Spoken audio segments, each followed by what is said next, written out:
जयपुर में आज क्या कुछ हुआ आप देखिए हमारे साथ। जी हां, समाचार वही जो आप देखना चाहे। मुख्यमंत्री अशोक गहलोत ने गुरुवार को 10 जनपद पर सोनिया गांधी से शिष्टाचार भेंट की।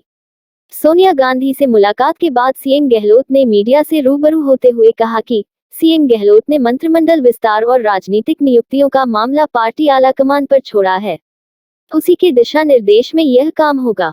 सीएम गहलोत की राहुल गांधी से मुलाकात नहीं हो सकी, वह दिल्ली से बाहर हैं। गहलोत ने सोनिया गांधी से देश एवं राज्य के राजनीतिक हालात समेत कई अन्य मुद्दों पर चर्चा की। कहा, जब आला कमान से मिलना होता है तो कई मसलों पर बात होती है। सीएम गहलोत ने दिल्ली में मीडिया से रूबरू होते हुए महंगाई और बिगड़ती अर्थव्यवस्था के हालात के लिए केंद्र सरकार को जिम्मेदार ठहराया। उसकी नीतियों के कारण आम जनता परेशान हो रही है। गहलोत ने केंद्र सरकार और बीजेपी पर आरोप लगाया कि यह सरकार काम कम करती है और प्रचार ज्यादा करती है। वहीं गहलोत ने पेट्रोल डीजल की कीमतों में और कमी करने का केंद्र सरकार से आग्रह किया। वैट कम करने के सवाल पर गहलोत ने कहा कि राज्य सरकार को इस फैसले से घाटा होगा। लंबित भर्तियां पूरी करवाने और नई भर्तियां निकलवाने सहित 21 सूत्री मांगों को लेकर बेरोजगारों का आंदोलन जयपुर राजस्थान में 29 दिन से जारी है। राजस्थान बेरोजगार एकीकृत महासंघ के प्रदेश अध्यक्ष उपेंद्र यादव के नेतृत्व में 50 सदस्यों का प्रतिनिधिमंडल उत्तर प्रदेश पहुंचकर कांग्रेस की वादा खिलाफी के खिलाफ उत्तर प्रदेश कांग्रेस कार्यालय के बाहर प्रदर्शन करके आर पार की लड़ाई की खुली चेतावनी दी। यदि 23 नवंबर तक बेरोजगारों की 21 सूत्री मांगों को नहीं माना जाता है तो 24 नवंबर को उत्तर प्रदेश में हजारों की संख्या में महापड़ाव डाला जाएगा और प्रियंका गांधी राहुल गांधी की रैलियों का विरोध किया जाएगा। नवंबर 2018 में राहुल गांधी जी से मिलकर कांग्रेस को समर्थन दिया था। वहीं 19 जुलाई 2020 में उत्तर प्रदेश में प्रियंका गांधी जी से मुलाकात करके बेरोजगार को मांगों को पूरा करने का की गुहार की थी, लेकिन आश्वासन के अलावा कुछ नहीं मिला और लगातार प्रदेश में भर्तियों के पेपर आउट हो रहे हैं और कई भर्तियां कोर्ट में लंबित हैं। कोरोना पर लगाम के बाद अब डेंगू का डंक मरीजों को पीड़ा पहुंचा रहा है। अब डेंगू, चिकनगुनिया और मौसमी बीमारियों के मरीजों के लिए सरकारी और निजी अस्पतालों में नो बेड्स की स्थिति है। चिकित्सा विभाग के लचर सिस्टम के कारण प्रदेश में डेंगू, मलेरिया और चिकनगुनिया ने कहर मचा रखा है और इसका सबसे ज्यादा असर राजधानी में देखने को मिल रहा है। मरीजों की बात करें तो सरकारी और निजी अस्पतालों में ही अब तक करीब 5000 मरीज डेंगू के सामने आ चुके हैं, जिन्हें सरकारी आंकड़ों में दर्ज ही नहीं किया है। साथ ही 2 दर्जन से ज्यादा मौतें भी जयपुर में हो चुकी हैं, जबकि सरकारी आंकड़ों में डेंगू के मरीज आधे भी नहीं है। विशेषज्ञों की माने तो आंकड़ों में यह हेरफेर इसलिए हो रहा है क्योंकि चिकित्सा विभाग केवल एलाइजा टेस्ट को ही अधिकृत मानता है और कार्ड टेस्ट में पॉजिटिव आने वाले मरीजों को आंकड़ों में शामिल नहीं किया जाता है। ऐसे में कार्ड टेस्ट और डेंगू जैसे लक्षण वाले मरीजों की गिनती ही नहीं की जाती। एसएमएस हॉस्पिटल में इन दिनों मौसमी बीमारियों के कारण ओपीडी 12 से 13,000 प्रतिदिन है। जनरल मेडिसिन की 10 यूनिट हैं, जो डेंगू, मलेरिया, वायरल बुखार जैसी मौसमी बीमारियों के कारण सभी वार्ड्स फुल हैं। मरीज वार्डों के बाहर जमीन पर लेटकर इलाज ले रहे हैं। यही हाल जेके लोन अस्पताल का भी है। यहाँ 1000 बेड क्षमता है, लेकिन सभी फुल हैं। गलियारों तक में बेड्स लगा दिए हैं, लेकिन मरीजों के अनुपात में इंतजाम नाकाफी साबित हो रहे हैं। आईसीयू में भी जगह नहीं बची है। ऐसे में कम गंभीर बच्चों को सेठी कॉलोनी स्थित अस्पताल में भेजा जा रहा है। इसके अलावा शहर के शास्त्री नगर स्थित कांवटिया, जयपुरिया, गणगौरी सहित अन्य सरकारी और निजी अस्पतालों में भी बेड्स फुल होने की स्थिति है। कोरोना वैक्सीनेशन के मामले में प्रदेश राष्ट्रीय औसत से बेहतर प्रदर्शन कर रहा है। चिकित्सा मंत्री डॉक्टर रघु शर्मा ने कहा कि प्रदेश के 83% लोगों को वैक्सीन का प्रथम डोज और 48.9% को दूसरा डोज लगाया जा चुका है। उन्होंने कहा कि कम टीकाकरण वाले जिलों के लिए विशेष कार्य योजना बनाकर व वैक्सीनेशन कैंप की संख्या बढ़ाकर 100% वैक्सीनेशन का प्रयास किया जाएगा। केंद्रीय स्वास्थ्य मंत्री मनसुख मांडविया द्वारा ली जा रही वैक्सीनेशन अभियान की समीक्षा बैठक में रघु भाग ले रहे थे। उन्होंने कहा कि कोरोना प्रबंधन से लेकर वैक्सीनेशन हर मामले में राजस्थान अव्वल रहा है।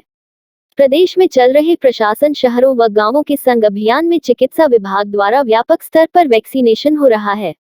उन्होंने बताया कि शुरू होने वाले चिरंजीवी स्वास्थ्य शिविरों में 12,000 कैंपों के जरिए कोरोना वैक्सीन से वंचित लोगों का व्यापक स्तर पर टीकाकरण किया जाएगा। 10 ग्राम 24 कैरेट सोना 50,500 रुपए में बिका, जो कि बुधवार से 850 रुपए महंगा है। 10 ग्राम जेवराती सोना 48,200 रुपए में बिका, जो कि बुधवार से 600 रुपए ज्यादा है। 1 किलो चांदी 68,100 रुपए में बिक रही है, जो कि कल से 1,550 रुपए महंगी है। जयपुर सराफा ट्रेडर्स कमेटी के महामंत्री मातादीन सोनी ने बताया कि चीन के निवेशकों द्वारा अपनी बिकवाली को खत्म करने से बाजार में एक तरफा तेजी का माहौल बन गया है। इस हेतु दीपावली पूर्व भी विश्लेषण था कि बाजार कभी भी तेजी की तरफ बढ़ सकता है। शादी विवाह का सीजन है, अचानक तेजी आने से एक बार ग्राहक खरीद से ठहर जाते हैं। हमारा मानना है कि सोना चांदी की खरीद कभी भी करी जा सकती है, क्योंकि कीमती धातुओं का भविष्य बहुत अच्छा है। आने वाले वर्षों में बड़ी तेजी की संभावना है। सर्दी का मेवा मूंगफली की नई फसल की आवक शुरू हो गई है। गुरुवार को राजधानी कृषि उपज मंडी में किसान मूंगफली लेकर आए हैं। फिलहाल मंडी में भाव 5,000 से 6,500 रुपए प्रति क्विंटल हैं, जो कि पिछले साल से 1,000 से 1,500 रुपए अधिक है। मूंगफली का समर्थन मूल्य 5,450 रुपए प्रति क्विंटल है। मंडी व्यापारी केजी झालानी ने बताया कि जोधपुर, फलोदी लाइन और परबतसर से मंडी में आवक हो रही है। प्रतिदिन 5 से 10,000 बोरी प्रतिदिन की आवक बनी हुई है। मूंगफली का भाव क्वालिटी के अनुसार तय होता है। पतला दाना, मोटा छिलके के कमजोर दाम लगते हैं। मोटा दाना, पतला छिलका के दाम अधिक लगते हैं। उसमें तेल भी अधिक निकलता है। राज्य विधिक सेवा प्राधिकरण की ओर से आजादी के 75 साल पूर्ण होने पर आयोजित आजादी का अमृत महोत्सव के तहत हाईकोर्ट स्थित म्यूजियम में राज्य स्तरीय प्रदर्शनी का आयोजन किया गया। प्रदर्शनी का शुभारंभ प्राधिकरण के मुख्य संरक्षक और हाईकोर्ट के मुख्य न्यायाधीश अकील कुरैशी ने किया। 2 दिन चलने वाली इस प्रदर्शनी के शुभारंभ समारोह में हाईकोर्ट के अन्य न्यायाधीशों सहित प्राधिकरण के पदाधिकारी मौजूद रहे। मुख्य न्यायाधीश अकील कुरैशी ने प्रदर्शनी का विधिवत शुभारंभ कर उसका अवलोकन किया। प्रदर्शनी में चित्रों के जरिए न्याय व्यवस्था की अब तक की यात्रा को बताया गया है। जयपुर से गुवाहाटी जाने वाली स्पाइस जेट की फ्लाइट आज देरी से संचालित हुई। इसके चलते यात्रियों को परेशानी हुई। स्पाइस जेट की फ्लाइट चेन्नई से दोपहर 12:25 जयपुर आकर दोपहर 12:55 वापस गुवाहाटी जाती है। आज यह दोपहर 1 बजे जयपुर आकर दोपहर 2 बजे गुवाहाटी के लिए रवाना हुई।